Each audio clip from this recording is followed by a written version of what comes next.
Hello বন্ধুরা, কেমন আছো? আশা করি তোমরা সবাই ভালো আছো। আর এই দেখো, আমার এটাই হচ্ছে আমার রান্নাঘর। আমি এই রান্নাঘরে আমার রান্না হয়। আমি এই রুমে একাই থাকি। আর আজকে আমি শেয়ার করছি আমি আজকে কি রান্না করব। আর এটা দেখো, কাঁটা লেবু রেখে দিয়েছি। এটা একটু নিয়েছি খেটে।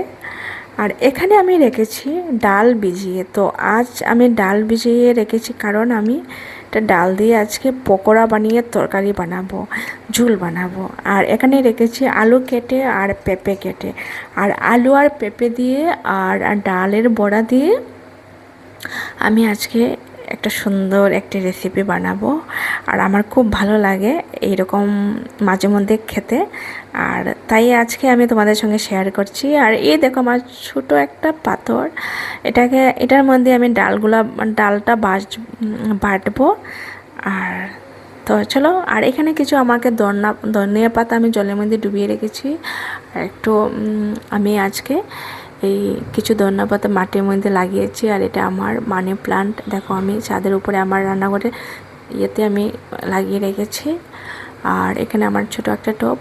আর কি সুন্দর দেখতে পাচ্ছ, আমার রান্নাঘরটা আমি সাজিয়ে রেখেছি। এটা আমার জন্য অনেক সুন্দর। ঠিক আছে, আমি রান্না করার পরে তোমাদের সঙ্গে শেয়ার করছি আমি কীভাবে রান্না করছি আর কীভাবে কি হয়েছে, সেটা আমি খেয়ে দিয়ে তোমাদের সঙ্গে শেয়ার করছি। ঠিক আছে, তাহলে আমাদের নেক্সট ভিডিওটা তোমার জন্য থাকলো, দেখবে কিন্তু। টাটা।